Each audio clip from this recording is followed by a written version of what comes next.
जब जिन्नातों की सरकशी हद से बढ़ गई, जब झगड़े फसाद से ज़मीन लरज उठी, तो अल्लाह ने फरिश्तों को हुक्म दिया कि जाओ और उन सरकश जिन्नातों को मार फेंको। फरिश्तों के सामने जिन्नातों की कोई हैसियत नहीं और जिन्नातों को बहुत इबरतनाक शिकस्त मिली और जिन्नातों की सारी कौम हैरत में पड़ गई कि हम फरिश्तों के सामने कैसे कमज़ोर पड़ गए, फरिश्ते ये जंग कैसे जीत गए। इस जंग में बहुत से जिन्नात कत्ल कर दिए गए, बहुत से भाग गए और बहुत से जिन्नातों को कैद कर लिया गया, जिसमें शहजादा इब्लिस भी था, जिसका उस वक्त नाम अज़ाज़ील था।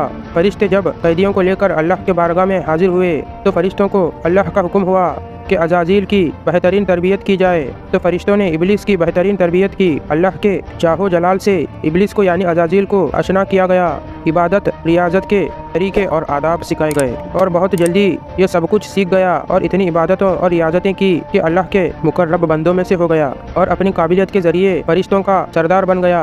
दोस्तों, ये याद रखें कि अल्लाह का हमेशा से एक दस्तूर है कि वो अपनी राय को सबसे अलग रखता है और किसी को भी उसकी खबर नहीं होती।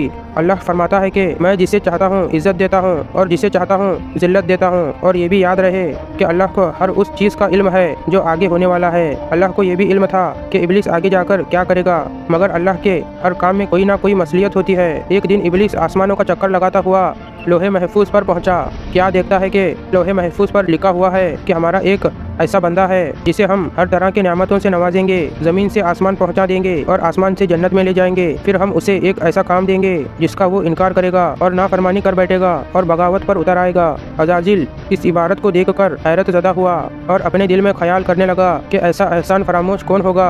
जब फिर से करीब से देखा तो लिखा हुआ पाया अऊज़ु बिल्लाहि मिनश शैतानिर रजीम। ये पढ़कर वो तकरीबन 2000 सालों तक रोता रहा कि ऐसा बदबख्त कौन हो सकता है जो रब्बे करीम की ऐसी नाफरमानी करेगा।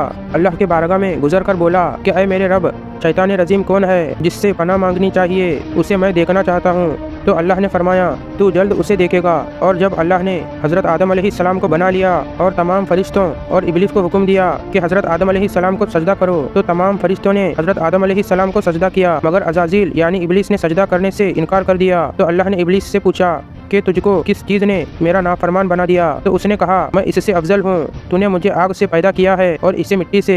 फिर अल्लाह ने फरमाया तू जन्नत से निकल जा, तुझे कोई हक नहीं कि तू यहाँ रहकर गुरूर करे, बेशक तू जलीलों में से है। तो इब्लिस ने कहा मुझे उस दिन तक मोहलत दी जाए जिस दिन क़यामत आएगी। तो अल्लाह ने इब्लिस यानी शैतान को मोहलत दे दी। इब्लिस ने कहा अब मैं तेरे बंदों को क़यामत तक बहकाऊंगा। अल्लाह ने फरमाया जो लोग तेरी पैरवी करेंगे मैं तेरे साथ उनको जहन्नम में डालूंगा और तू जब जब बहकाएगा और जब जब मेरे बंदे तौबा करेंगे मैं उन्हें माफ़ करूंगा।